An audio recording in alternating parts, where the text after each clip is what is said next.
Hi everyone, welcome to the Alertus webinar series. My name is Caroline Kilday, the Direct Marketing Manager at Alertus Technologies. Today's webinar features Mr. Dave Bujak, an emergency management expert from Florida State University. During this presentation, he will offer best practices in campus emergency preparedness and mass notification.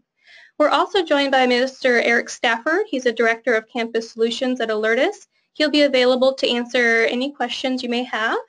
But please hold your questions until the end of the webinar, but feel free to type your questions in the chat box during the presentation, and we will address them during the Q&A session at the end of the presentation. Let's see, the webinar is being recorded, and we'll be sharing it with you following today's session. You can also email marketing@alertus.com if you have any additional questions. If you were ready, Dave, take it away. Good afternoon to the East Coasters and good morning to everybody else. Welcome. It's my pleasure, and I thank Alertus for giving me this opportunity to share a little bit about how Florida State University operates its emergency notification system and what a critical piece Alertus is to that overall system. First of all, I'll apologize for any background noise. It is the lunch hour here in Tallahassee, and some of the guys can get a little rambunctious, so hopefully they'll keep that to a minimum. To give you a little bit of a background for those who are not familiar with Florida State University, we are located in Tallahassee, Florida, which is not quite the panhandle, but not quite the peninsula. I tend to call it the armpit of Florida, if you kind of picture that in your mind.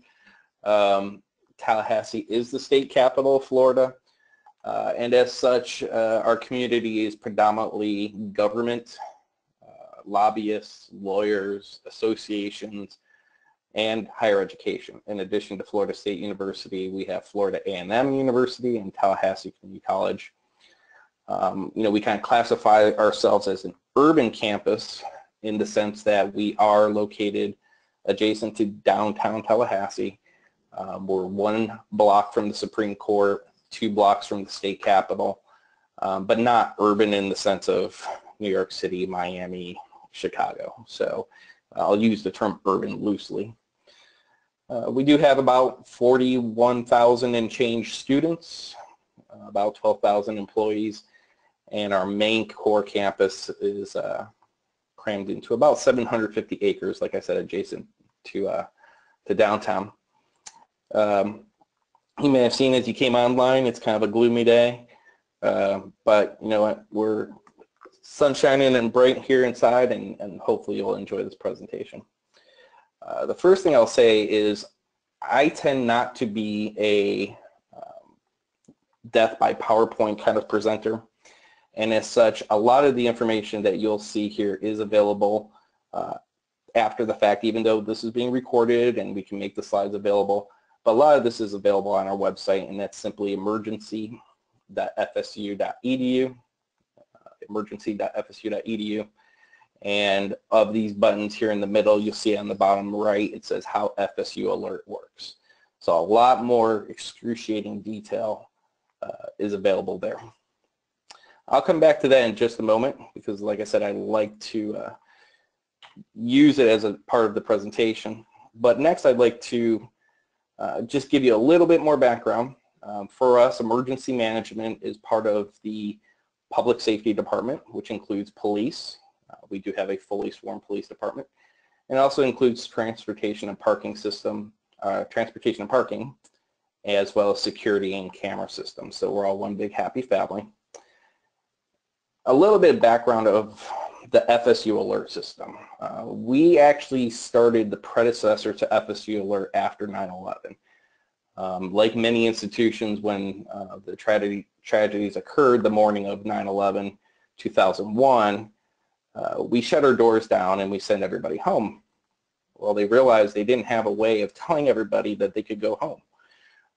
So at that time, like most institutions, we started with a very basic and arcane, email distribution system, which really wasn't an alert system because it took 3.5 hours to deliver. So, but the point is they were well-intentioned, they were getting there.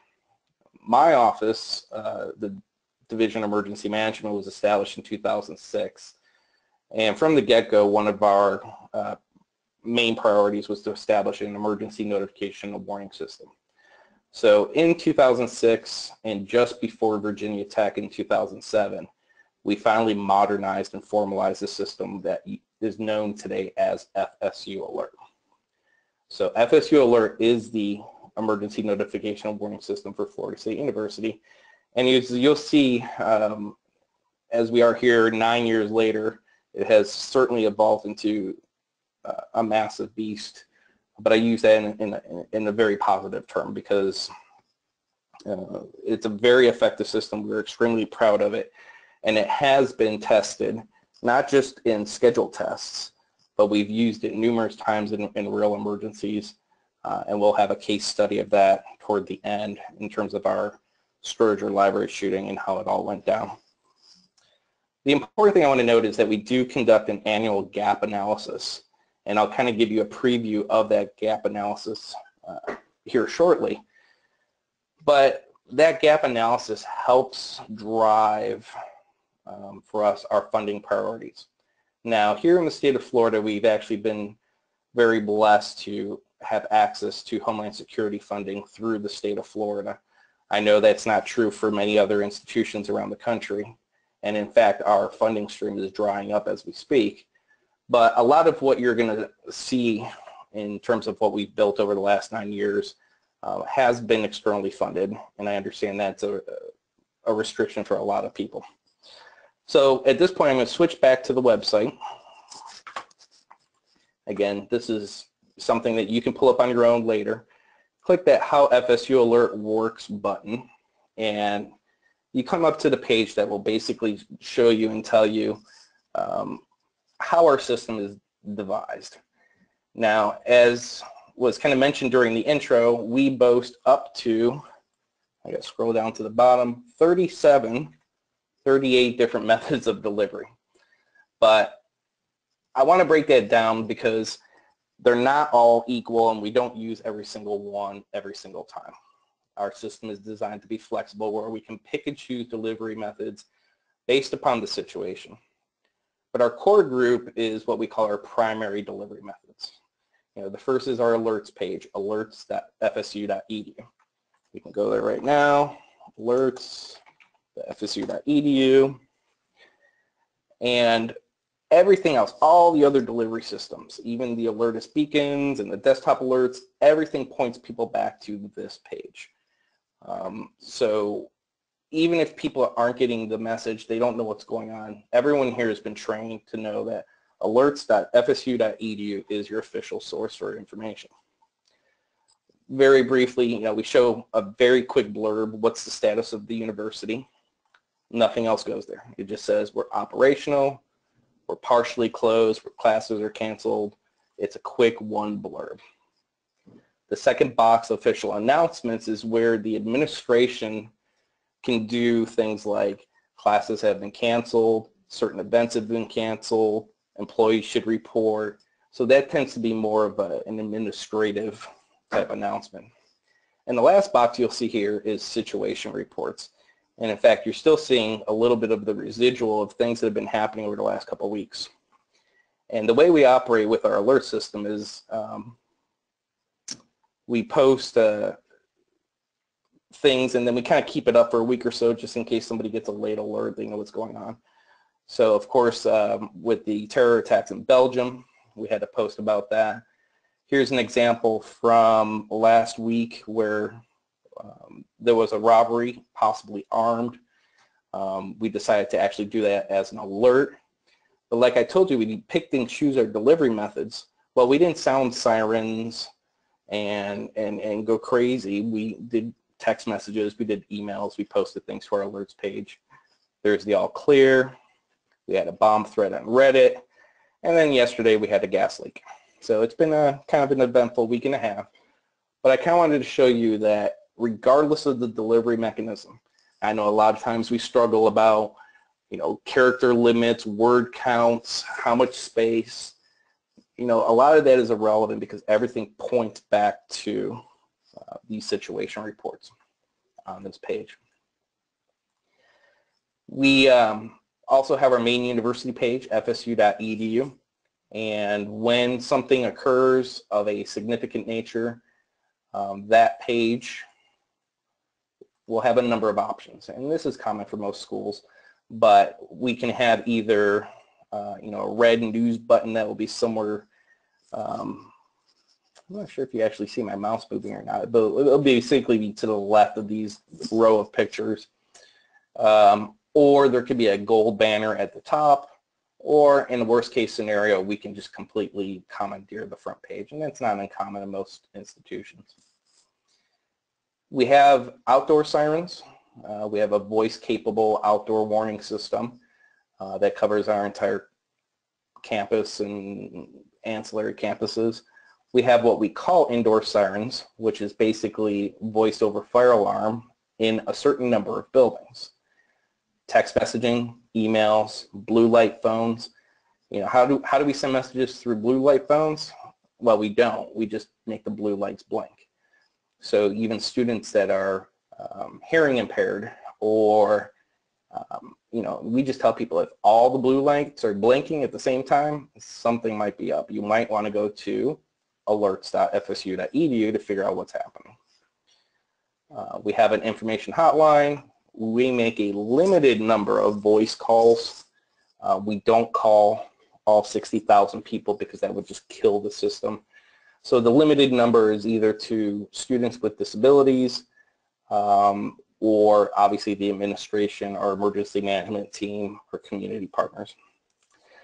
And the last two that Alertus is happy to see on our list of priorities and our primary list is desktop alerts and beacons.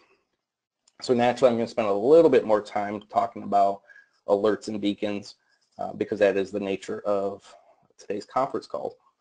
But this is a part of this overall system. And a lot of times my peers will say, well, geez, Dave, really 38 delivery methods? Do you need all that? I don't care if you get it 10 times. I just hope that you got the one fast enough to make a difference in your safety. Really quick, I'll just show you what's secondary, what's tertiary. Secondary is mostly social media, Facebook, Twitter, Tumblr, Reddit, LinkedIn, some digital displays. The university has a MyFSU mobile app. We consider those secondary.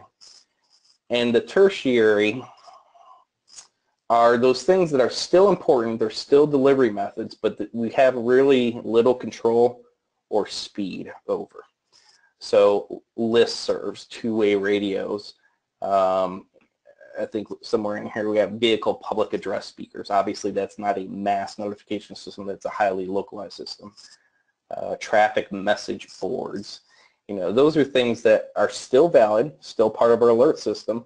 But obviously, if I hit the button right now that says there's an active shooter, I don't have a bunch of people running out there to deploy traffic message boards.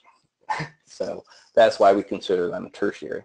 But you'll notice that we do include the media in those lists because they are a very important partner to us and they help convey that message. Now, our experience here in Tallahassee, because we are a relatively small media market, is that pretty much they've all subscribed to FSU Alert on Twitter and Facebook, and they literally just take whatever we post, copy, paste it verbatim, spelling errors and everything. So we have a very community-wide inclusive part of our system. So Dave, you have 38 delivery methods. Why do we need to do more? Why did we choose desktop alerts? Why did we choose beacons? Well, as I indicated, we need to do periodic gap analyses. And this is a picture of that gap analysis. And I apologize if you can't read the finer details. But the way we looked at the system was 4 categories down the left: outdoor, indoor, at your side, and at your fingertips. And then as we go across the top, I said, well, I want to know what's our primary audible capability. Means, what's our primary sound, what's our primary visual, our secondary audible, our secondary visual, and then the last bluish gray column there is the extras. So this is how we did our gap analysis. So I said, okay, what's our primary outdoor system? Well, for us, that's our outdoor siren system. It does tone alerts, it does voice, but you know what? It's only got about 75% coverage. We do have a couple gaps near our College of Law. And at our campus in Sarasota, we have a portion of the campus that's not really not legible, the audible, you can't really hear it clearly. And at our Coastal and Marine Lab, it was completely absent. So as I go to apply for grants, as I go to Homeland Security meetings and try to beg for money, as I go to my administration trying to say, hey, help us fund these gaps, well, they can see it right here. Okay, we have a primary outdoor system, but it's not 100% coverage. We still have some gaps. Well, this slide's actually outdated. Since then, we do have a system at our Coastal Marine Lab. We do have a grant to fill in the gap at Ringling. We do have a grant to fill in the gap at main campus. So it was a success. We were able to use this gap analysis to justify those funds, and those funds are coming. So our primary visual, so if you're outdoors, what's a visual? Well, it's our blue lights. Like I said, we can make all the blue lights flash simultaneously around the campus, and that really helps, one, be a visual indicator, but two, your phone's buzzing with a text message, you hear the sirens blaring, blue lights are flashing, you're probably going to get the hint that something's going on. So that's why we have this matrix here of audible and visual. So our secondary audible capability, well, that's where we start getting localized and crude. That's just vehicle public address speakers. So an example is if we have flash flooding, which we do have flood zones on our campus, well then law enforcement officers, parking and transportation has PAs, emergency management vehicle has a PA system. We can go out there with bullhorns and tell people to get out of the flood zone. And then our secondary visual is those portable transportation message boards. Obviously secondary. But you know, if the university's closed, classes are canceled, for some reason you slept in, your phone was dead, you didn't get the text message, the email, and you slept your way to campus, well guess what, we can put a variable message board at the entrance to campus with a couple police cars that says campus closed, go home. So you get the idea here of how this matrix is applied. And we did the same thing for indoor. So we have indoor voice over fire alarms in some of our buildings. So when we did this gap analysis, well, the indoor sirens, as many of you know, fire alarm systems are extremely expensive. So really, the newer buildings on campus or the ones that have been renovated had that voice over fire alarm capability. And that's only about 65 or 70 buildings. We have 480 buildings on campus. So what about the other 400 buildings on campus? What do we do? Well, that's part of the secondary. Secondary is alertist beacons. Aha, there's our secondary indoor capability. That's also where you see the desktop alerts for primary visual.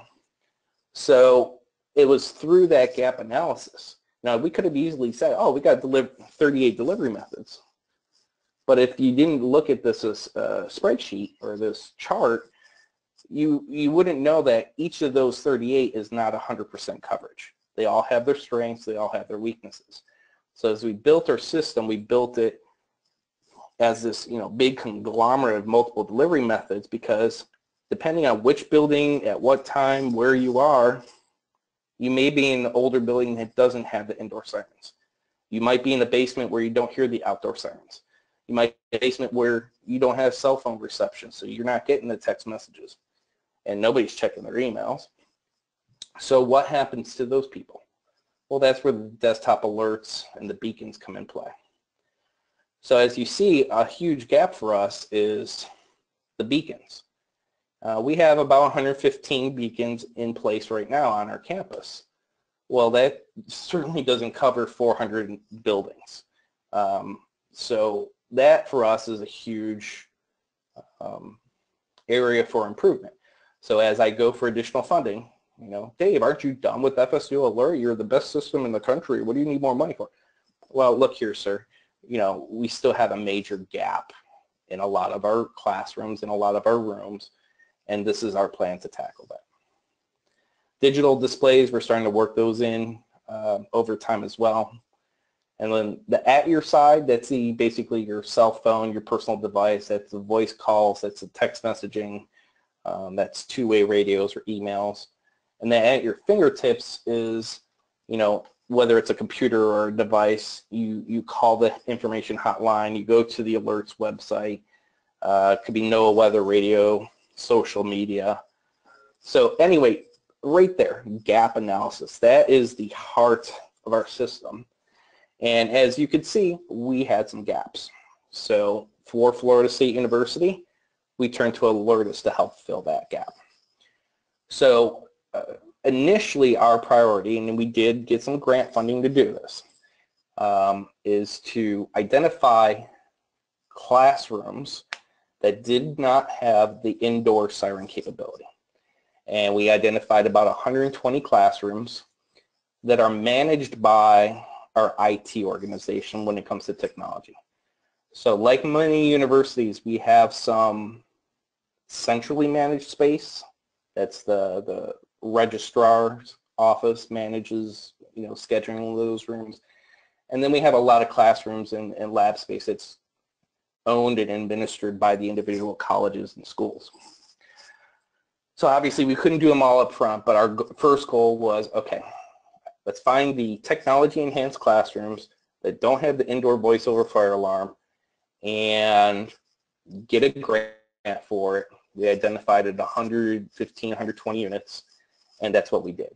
So over the last several years, our technology-enhanced classrooms group has installed the beacons for us. So Dave's not out there hanging beacons on walls. We did not include installation in our grant.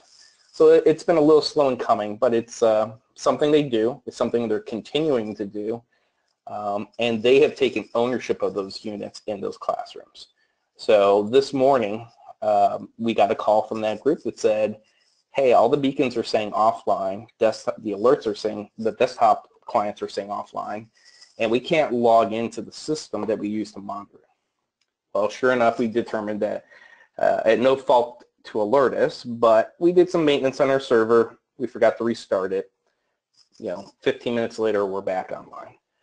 But it's because of that depth on the bench. It's because we have so many people working on the system that we were able to quickly identify that we were having an issue, and it got resolved.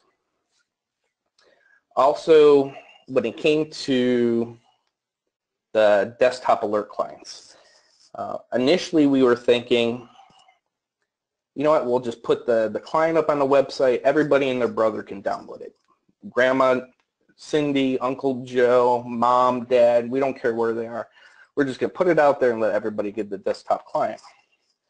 Until our friends at Alertus said, well,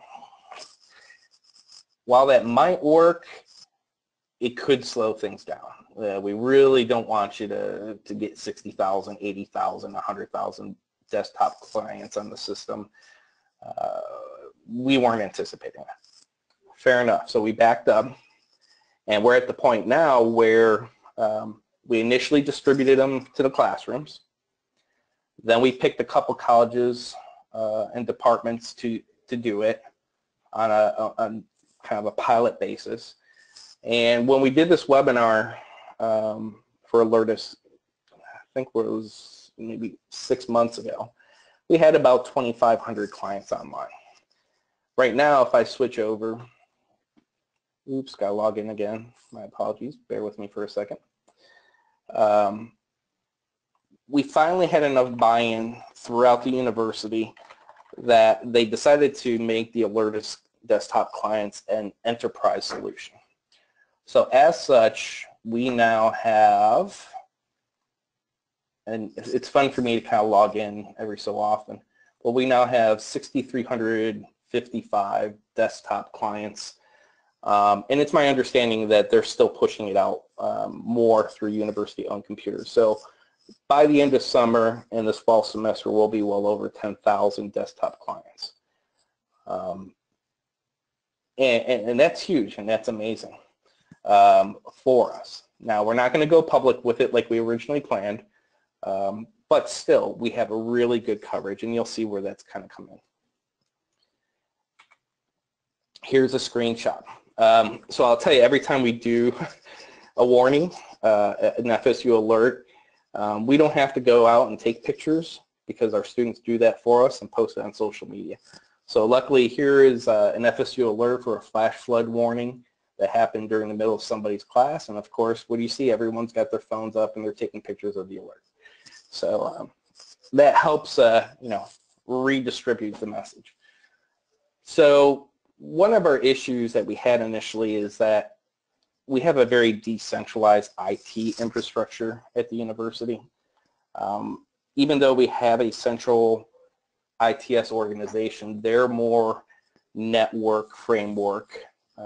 Each of the colleges, each of the schools have autonomy and have authority over their local networks and their computers and everything they do. So like I said, it took us a bit of time in several phases to kind of get this out there. We started with the classrooms, then we went to the libraries, then we went to College of Law, then we went to College of Psychology, public safety. And once it was demonstrated to everybody that this was functional and stable, that's where everyone pretty much got on board and said, okay, we're going to do it. So you can see in the slide 1,800 machines. I just showed you from the screen we're at 6,300 machines. So even in the matter of months, we've seriously gone big with this. So the breaking news, and I was telling Eric earlier that it's a secret, is we're going to be pushing 10,000 desktop clients. But like I said, we're constantly doing this gap analysis. We're constantly seeking funding. And the summer 2016, and the reason I say it's a secret, is we haven't even told Alertus yet that we did get a grant, and we will be submitting an order to double our number of beacons on campus. So hopefully here in the next few weeks, and Eric's got a nice big smile on his face, we'll be putting in an order for about 125 more beacons. So we continue to chip away, continue to grow at the system. Now, one of the challenges we've discovered over time with all these different delivery methods was that it takes time to hit all those different buttons. So in the best case scenario, we'll flip back here to, I already closed my camera view, but from our website we could go and you can look at the current weather, and it's kind of gloomy. But let's say today was a threat for severe weather. Say I was looking at the cameras and I'm staring at the radars and I'm looking out over the horizon and I see a tornado watch, and we have a moderate, slight, and maybe even risk of severe weather, and they're telling us tornadoes are coming. So I'm sitting there, if you imagine me, I'm sitting here at the computer, got all my buttons queued up, ready to go, waiting for that tornado warning to come. Even in that scenario, once that National Weather Service issued the tornado warning, it was still taking me 5 to 7 minutes to hit all these different activation buttons. Even though things were pre-scripted, templated, pre-populated, ready to go, even in the best case scenario where I'm queued up and ready, it was taking 5 to 7 minutes. What if, for example, this was 2 o'clock, 3 o'clock in the morning? Because of course Murphy's Law, none of these things happen while you're sitting at your desk waiting with the system queued up and ready to go. Well, okay, well, first of all, I answer the phone, it's going to take me about a minute or so to wake up and understand what you're trying to tell me. Then I got to go and get my laptop. I got to boot up my computer. I have to get online. I got to queue up all these different systems. Even again, with the system pre-populated and canned messages and all that such, it was taking me upwards of 15 to 20 minutes. Well, that just wasn't acceptable for us, because when seconds mean the difference between life or death, we can't take minutes to send out an alert. So for that reason, Florida State University has invested in and is part of our easy button system. So what you see here is we literally have a yellow box sitting in our dispatch office. We also have virtual buttons that I can do from my phone, my tablet, my computer, of 8 pre-recorded messages that literally you split second hit that button, and all those primary and most of those secondary delivery methods start firing off instantaneously and simultaneously. Alertus is a part of that, and it obviously is one of our key primary systems. So, and then with each of those systems, we get total delivery in about 3 to 5 minutes. Another company, Siemens, was the one that pulled all this together, but we still maintained separate delivery systems. While Siemens probably could have done it all, I believe in don't put all your eggs in one basket. This way, we have the backup, the redundancy, that if the Siemens easy button fails, I can still log in directly to Alertus. I can still log in directly to, I don't know if I can say their name, but our other companies. We have 3 or 4 of them to get their systems going. So that part's important. So while we do have this whiz-bang finagle easy button to speed things up, we still have those direct delivery methods for redundancy. The second part of this is what you see is there's 8 simple buttons. There's tornado warning, self-explanatory. Severe thunderstorm warning, self-explanatory. Flash flood warning, self-explanatory. Lightning warning. Now, before you roll your eyes, we do not send a lightning warning every single time there's lightning. This is Florida, and in summer that happens 3, 4, 5 times a day, every day. We reserve the lightning warning for those times like we're tailgating for a football game, there's an outdoor festival, ice cream socials, large outdoor gatherings is what we use lightning warning for. But everything else is those last 2 buttons at the top. Dangerous situation, hazardous condition. And quite honestly, if you were to look at the scripts that are on our website, so if we go back to emergency.fsu.edu, how FSU Alert works. Up here at the top, you'll see policy and plan page. And when you click on that policy and plan page, you can actually see the scripts for all these things. And if you looked at dangerous situation or hazardous condition, you'd realize that they pretty much say the same exact thing. An emergency is occurring, seek shelter away from doors and windows, and get more information. And of course, where are they going to go for more information? Alerts.fsu.edu. So if they both say the same thing, what's the difference? Well, I don't expect Susie Q student to really know the difference between a dangerous situation or a hazardous condition. But all our community partners, our law enforcement, our fire, our EMS, our emergency management team, our administration, all the people who are trained and in the know the difference, that a dangerous situation is typically more of a law enforcement, criminal nature event. So this would be your active shooter, hostage situation, civil unrest, suspicious device is dangerous situation. And then the other one, hazardous condition, will be pretty much everything else. So that could be a gas leak, a train derailment, plane crash, anything really other than weather. So again, to the end user, really doesn't matter. They both say the same thing. To the ones who are in the know, it kind of tells them the difference between the two. But Dave, that's a very vague message. It doesn't really tell them who, what, when, where, how, why. Yes, that's true. But we use the methodology of, we kind of stole the idea from like the Navy, where on a ship they sound the general alarm. And when you're on the ship, you are trained that when that alarm sounds, you rally to your muster station or your battle station. You don't know if it's a drill. You don't know if the ship's on fire. You don't know if you're sinking. You don't know if you're under attack. You don't know the why.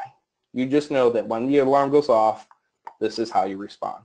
And that's how we've trained our campus population as well, is that when there's an FSU alert, they seek shelter and they get more information. And it's that round two, that second message that we send, that will have the who, what, where participants have any questions. Yeah, so Caroline actually just messaged me that she doesn't have a connection either, but at this point, I'm happy to answer any questions that anybody on the call has. So I think unless Caroline somehow muted everybody, and I don't know how to undo that, if you have a question, you can either type it into the chat box below or speak up. Well, so Dave, let's do this. Sure. Any questions that anybody has for you or for us on the Alertus side are welcome to please send those to marketing@alertus.com, and we'll make sure to get back to everybody as quickly as possible. And Dave, I want to thank you for taking the time today to coming on and talking about your system. And of course, I'm happy to hear about your latest grant as well. Okay. Well, thank you so much. I think we promised people an hour. We can't figure out the questions. I'm trying to think if there's anything else I got for you, but yeah, I think at this point maybe we'll just cut people short. And like you said, if you have questions, get them over to Alertus. So I'll be more than happy to answer them. You can also contact me directly. You're more than welcome to do that. And as I've already showed you our website, so you can get a hold of me through that if you don't have my contact information. And really, unless you have any other guidance, Eric. Oh, yeah, actually, I'm sorry. There is a couple more very important things that I will do on Caroline's behalf. First of all, April 18th, Florida State University is hosting an emergency preparedness seminar put on by Alertus. So we invite everybody from 9 a.m. to 2:40 p.m. Here in Tallahassee at our conference center. We'll be providing a free seminar. There's no cost to attend. We'll be talking on various topics of emergency preparedness, and of course a little more detail of how we've implemented the FSU Alert system and the Alertus technologies. Our Chief of Police, David Perry, will be the keynote speaker, and trust me, he will go through the Stroger Library shooting in much more vivid detail than I did on the webinar today, as well as all the lessons learned and quite honestly, in a lot of locations where we got lucky. We do take credit for a lot of the training and the experience of our officers and how quickly they responded. But you'll see in that keynote speech that there was a whole lot of luck that played into that as well. So again, if you're interested in attending that preparedness seminar, contact Caroline at marketing@alertus.com, and we would love to see you here in Tallahassee. And if you let me know you're coming, maybe we'll do a little extra something before or after that as well. And she also had a slide in here for upcoming webinars. And do know that Alertus has some other webinars that are coming up here on the schedule as well. And as always, you can go to alertus.com/webinars to register for those. So with the last word, Eric, do you have anything else? No, Dave, that's it. Again, thank you very much. Thank you for everybody that's attending. And again, any questions or comments can be directed to marketing@alertus.com. Well, it's been my pleasure to be here with everybody today. Hopefully you got something out of that. Please don't hesitate to give me a call or to contact Alertus for more information. With that, thank you everyone and enjoy the rest of your day.